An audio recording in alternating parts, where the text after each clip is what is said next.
Bonjour à tous, j'espère que vous allez bien. Bienvenue dans cette nouvelle vidéo. Je suis Lali de la chaîne Le Tarot de Lali et aujourd'hui nous allons parler de la réalisation d'un tirage de tarot, notamment les 5 étapes pour pouvoir commencer le tarot, commencer à réaliser des tirages quand on est débutant.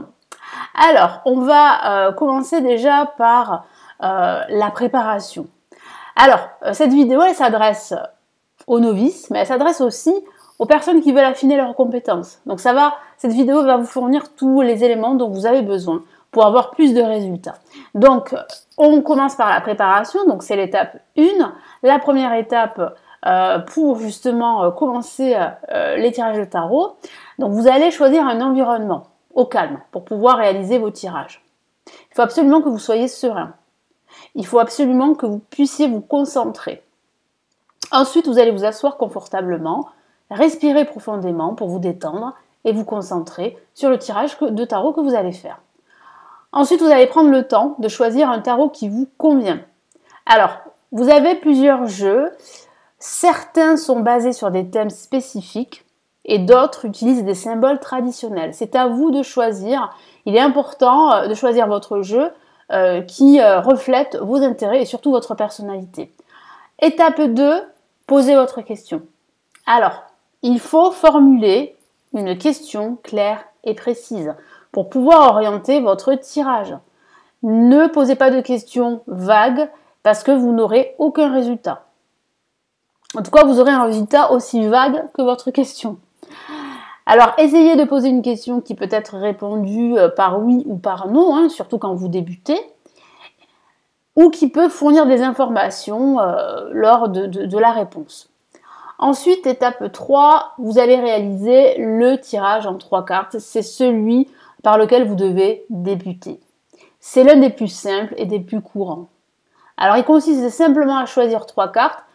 Vous avez ici sur la chaîne plusieurs vidéos tutoriels sur le tirage en 3 cartes. Donc, je vous invite à regarder toutes ces vidéos pour vous entraîner. Alors, ce tirage en 3 cartes, il représente le passé, le présent et l'avenir. Donc, le passé à votre gauche, le présent au centre et l'avenir à votre droite. Alors, vous commencez par mélanger votre jeu de tarot. Vous le placez face contre votre table. Vous coupez le jeu en 2 ou en 3, peu importe. Puis vous regroupez les moitiés. Vous choisissez les 3 cartes. Et la première carte représente votre passé, la deuxième carte votre présent et la troisième carte votre avenir. Ensuite, étape 4, nous voici à l'interprétation.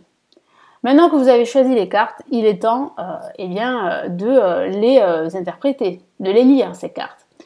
Alors, la carte que vous avez choisie pour le passé va vous donner des indices sur les leçons que vous avez apprises dans le passé, les expériences qui vous ont façonné. La carte de votre présent va montrer ce qui se passe dans votre vie en ce moment. Et la carte de l'avenir, elle va vous donner un aperçu des événements à venir. Il est vraiment important de vous concentrer également sur les images et les symboles de chaque carte. Parce que chaque détail a sa signification et peut vous donner des indices sur la signification globale de la carte. Surtout si vous débutez et que vous n'avez pas appris les cartes. Étape 5, la dernière étape, la réflexion. Donc après avoir interprété les cartes, vous prenez un moment pour réfléchir sur la signification des résultats. Comment ces informations que vous avez peuvent-elles s'appliquer à votre vie? Comment pouvez-vous utiliser toutes ces connaissances pour mieux comprendre votre situation actuelle et prendre des décisions éclairées à l'avenir? Donc moi, je vous conseille vraiment de noter vos tirages au fur et à mesure du temps, de consacrer un carnet de notes ou un carnet pour la réalisation de vos tirages de tarot.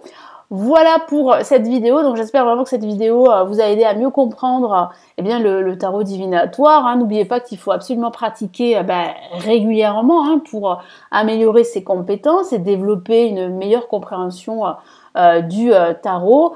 Merci de m'avoir regardé, n'hésitez pas à me laisser vos commentaires sous la vidéo, à cliquer en dessous pour accéder à la formation gratuite. Vous avez également les formations pour apprendre les 22 cartes majeures, mon livre pour débuter avec le tarot de Marseille. En tout cas, vous avez une liste de formations juste en dessous, pardon, si ça vous intéresse. Je vous retrouve dans une prochaine vidéo tutoriel. Et puis, écoutez, bel apprentissage du tarot.